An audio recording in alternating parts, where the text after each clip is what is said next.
కూటమి ప్రభుత్వం వచ్చిన తర్వాత అభివృద్ధి పేరుతో అన్ని జిల్లాల్లో సుమారుగా భూసేకరణ అనేది ముమ్మరం చేసింది. అందులో అనేక ఇబ్బందులు కూడా కూటమి ప్రభుత్వం ఎదుర్కొంటుంది.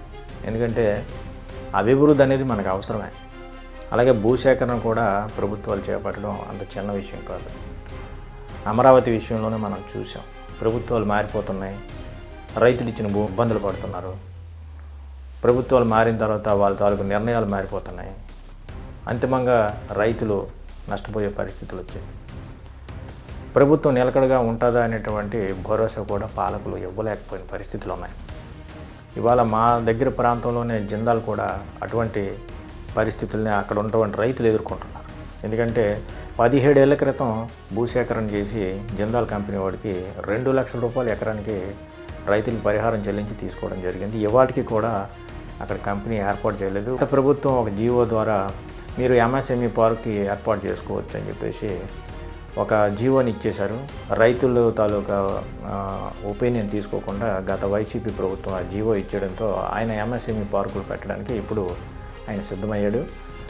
తద్వారా ఆయన ఆ భూములు వాళ్ళకి అమ్ముకోవడం ఏదో రకంగా చేసుకుని ఆయన సొమ్ము చేసుకునే పరిస్థితికి వచ్చింది. కానీ రైతులు మాత్రం వాళ్ళ నష్టపోయారు. ఇవాళ రైతులు పోరాటం చేస్తూ ఉంటే ప్రభుత్వం కానీ పాలకులు కానీ పట్టించుకోలేనటువంటి పరిస్థితిలో ఉంది. దాన్ని కూడా రాజకీయ కోణంలోనే చూసేటటువంటి దౌర్భాగ్య పరిస్థితులు వాళ్ళు నెలకొన్నాయి. ముఖ్యంగా రైతులు 2 లక్షల రూపాయలకి ఇచ్చారు. 17 సంవత్సరాల తర్వాత మేము కంపెనీ ఏర్పాటు చేస్తామని ఆనాడే అప్పుడు ఉన్నటువంటి ప్రభుత్వం కానీ చెప్పుంటే వాళ్ళ రైతులు ఎవరైనా ఆ రోజు భూమి ఇచ్చేవారు లేదు కదా. 17 ఏళ్ళు 18 ఏళ్ళు గడిపేసి ఇవాళ నన్ను నచ్చినట్టు నేను అమ్ముకుంటున్నాను ఒక రియల్ ఎస్టేట్ వ్యాపారులాగా ఇవాళ జిందాల్ కంపెనీ వారు వ్యవహరించడం అనేది అది దురదృష్టకరం. అసలు ప్రభుత్వాలు రైతుల పక్షాన్ని నిలబడి 17 ఏళ్లకు జరిగిన నష్టాన్ని కంపెనీ వాళ్ళు చేత ఇప్పించేటటువంటి బాధ్యతను తీసుకోవాలి. ఇవాళ ప్రైవేట్ కంపెనీలకి భూములు అప్పనంగా కట్టబెట్టేసి 5 ఏళ్ళ తర్వాత మాకు సంబంధం లేదు, గత ప్రభుత్వం చేసిన పాపాలని చెప్పేసి వాళ్ళ మీద నెట్టేసేటువంటి ధోరణి అనేది అది కరెక్ట్ కాదు. అట్లా చేసినట్టయితే ఎక్కడ కూడా ప్రభుత్వాలు భూసేకరణ చేసేటటువంటి పరిస్థితి ఉండదు, నమ్మకాలు ఉండవు పిల్లలు. ఎందుకంటే ప్రభుత్వమే నేరుగా భూసేకరణ చేసి ప్రభుత్వమే కంపెనీ ఏర్పాటు చేసి ఉంటే పరిస్థితి మరోలా ఉండేది. ప్రైవేటు వ్యక్తులకు కూడా ప్రభుత్వం మధ్యవర్తిత్వం చేసి ఇలాగ భూమిని అప్పచెప్పడం అనేది సరైన పద్ధతి కాదు.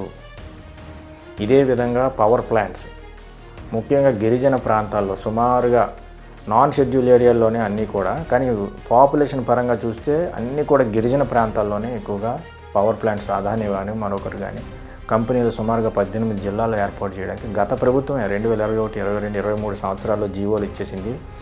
ఎంఓఏలు కూడా కుదుర్చుకుంది. అయితే ప్రభుత్వం దిగిపోయిన వెంటనే ఇవాళ ఉన్నటువంటి కూటమి ప్రభుత్వం వాటిని అమలు చేయడానికి గుట్టి చప్పుడు కాకుండా అంటే స్థానికంగా ఉన్నటువంటి ప్రజాప్రతినిధులకు కానీ ఎమ్మెల్యేలకు కానీ విఆర్ఓలకు కానీ విలేజ్ సెక్రటరీలకు కానీ ఎవరికీ తెలియకుండా శాటిలైట్ ద్వారా ఆగా మేఘాల మీద సర్వే చేసేసి సర్వేరాలు వేసేసి ఏం జరుగుతుందో ప్రజలకు తెలియకుండా భయభ్రాంతులను చేసి వాళ్ళని ప్యానిక్ చేసే పరిస్థితి తీసుకొస్తున్నారు. ఇవాళ మా దగ్గర మా నియోజకవర్గం శృంగవరపుకోట నియోజకవర్గం దగ్గర వేపాడ మండలం మారికలో కానీ అదేవిధంగా దేవరాపల్లి మాడుగుల నియోజకవర్గం సంబంధించి ఆ ప్రాంతాల్లో ఉన్నటువంటి రైవాడ మీదనున్నటువంటి పినకోట ఇటువంటి గ్రామాలు కానీ అదేవిధంగా ఇటుపక్క అల్లూరి సీతారామరాజు జిల్లా అనంతగిరి మండలం గుమ్మకోట్ల గుజ్జలి ప్రాంతం నుంచి ఆ పైన ఉన్న ప్రాంతాలు కానీ ఇవన్నీ ప్రాంతాల్లో కూడా నాన్ షెడ్యూల్ ఏరియాలో ఉన్న గ్రామాలే కానీ కొన్ని షెడ్యూల్ ఏరియాలో ఉన్నాయి, అన్నీ మిక్స్డ్గా ఉన్నాయి. అవన్నీ కూడా వాళ్ళకి సంస్కృతి వారి తాలూకా వాళ్ళు మొత్తం అంతా కూడా కోల్పోయి వేరే ప్రాంతానికి మీరు వెళ్ళాలి అనేటటువంటి పరిస్థితులు తీసుకొచ్చారు.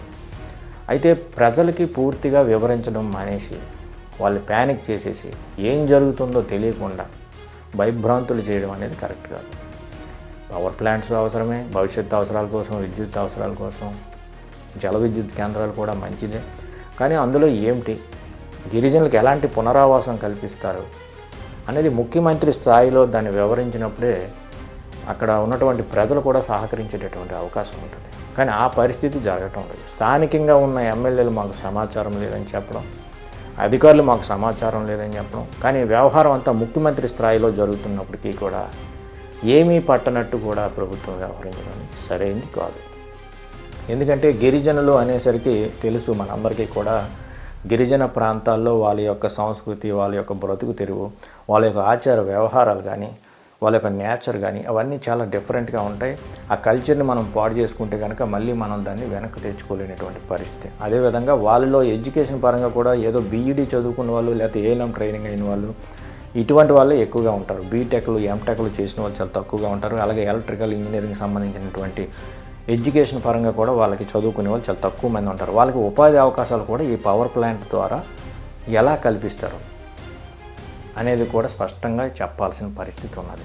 ఎందుకంటే వాళ్ళకి సెక్యూరిటీ గార్డులే ఇచ్చే పరిస్థితి ఉంటుంది అందులోని. ఎందుకంటే పెద్దగా ఎంప్లాయ్మెంట్ వచ్చేసి అంత అవకాశం పవర్ ప్లాంట్స్ ద్వారా ఉండదు. ఒకవేళ ఉన్నా కూడా ప్రభుత్వం ఎలాంటివి ఇస్తారు, ఎలాంటి అవకాశాలు కల్పిస్తారు, అలా విధంగా పునరావాసం, భూమి కోల్పోయిన వారికి భూమి ఇస్తారా, మరో చోటు ఇస్తారా, వాళ్ళకి ఎలాగ ఉపాధి కల్పిస్తారు, ఇల్లు కోల్పోయిన వాడికి ఎక్కడ ఇల్లు కట్టిస్తాడు, వాడు అక్కడికి వెళ్ళి ఎలా బ్రతకాలి, ఇవన్నీ చాలా ప్రశ్నలు ఉన్నాయి. ఇవన్నీ కూడా ప్రభుత్వం స్పష్టంగా వాళ్ళకి వివరిస్తే వాళ్ళకి ఒక భరోసా కల్పించి ఇవాళ భూసేకరణ అనేది చేపడితే ఖచ్చితంగా ప్రభుత్వానికి ప్రధాకరించేటటువంటి అవకాశం ఉంటుంది. అదేది చేయకుండా ఒంటెత్తు పోకలాగా గత ప్రభుత్వం ఇచ్చేసింది. ఈ మధ్యకాలంలోనే మన మాడుగుల ఎమ్మెల్యే బండారు సత్యనారాయణ గారు కూడా ఇదే విషయాన్ని ప్రస్తావించారు. ఇది గత ప్రభుత్వం ఇచ్చిన, జగన్ ప్రభుత్వం ఇచ్చిన దరిద్రం ఈ జీవోలన్నీ కూడాను. దానిని మా ముఖ్యమంత్రి గారి దృష్టికి నేను తీసుకొని వెళ్ళాను. ఇక్కడ గిరిజనులుగా ఆవేదన చెందుతున్నారు. దీని మీద ముఖ్యమంత్రి గారి కార్యాలయం సానుకూలంగా స్పందించింది. ఈ జీవోని రద్దు చేయిస్తాం అని చెప్పేసేటటువంటి ఒక పత్రికా సమావేశాన్ని నిర్వహించి చెప్పడం జరిగింది. కానీ అది ఎంతవరకు కూడా అధికారికంగా ప్రభుత్వం నుంచి కూడా ఒక ప్రకటన ఏమీ రాలేదు. చూడాలి, ముందు ఏమైనా ఒకరు వచ్చే అవకాశం ఉందేమో. ఇదే పరిస్థితి ప్రతి నియోజకవర్గంలో ఈ పవర్ ప్లాంట్లు ఎక్కడైతే పెడుతున్నారో అన్ని చోట్ల ఉన్నది. ముఖ్యంగా గిరిజనులు నష్టపోయేటటువంటి అవకాశం ఉంది. దీని మీద ప్రభుత్వం పునరాలోచన చేయాలి అనేటటువంటి వాదనలు అయితే వినిపిస్తున్నాయి. అందుకే పర్యావరణవేత్తలు కానీ మిగతా వాళ్ళు కానీ అక్కడ స్థానికంగా ఉన్నటువంటి గిరిజనులు కానీ గిరిజన సంఘాలు కానీ అందరూ కోరుతున్నారు ప్రభుత్వాన్ని స్పష్టమైన ప్రకటన చేయాలి, స్పష్టంగా గిరిజనులకు అర్థమైనట్టు వివరించాలి, తర్వాతే ముందడుగు. రాజకీయాలు తెర వెనుక పనులు చేసి పాలకులు వ్యవహరించడం అనేది సరైనది కాదు అనేటువంటి వాదనలు అయితే వినిపిస్తున్నాయి. చూడాలి మరి ప్రభుత్వం ఏ రకమైనటువంటి చర్యలు తీసుకుంటుంది, గిరిజనులకు ఏమైనా భరోసా కల్పిస్తుందా లేదంటే పెద్ద ఎత్తున ఉద్యమాలు, గిరిజన ప్రాంతాల్లో ఉద్యమాలు మామూలుగా జరగవు. అది మనందరికీ తెలుసు. గిరిజనులు కానీ ఒకసారి పట్టు బిగించారు అంటే ప్రభుత్వాలే షేక్ అయిపోయే పరిస్థితి వస్తుంది. అందువల్ల చంద్రబాబు నాయుడు గారు ఆ అవకాశం ఇవ్వరని అనుకుంటున్నాం. ఎందుకంటే గతంలో జిందాల్కి అక్కడ అయినటువంటి మైనింగ్స్ని కూడా అలాగే రద్దు చేశారు ఒత్తిడి కారణంగానే.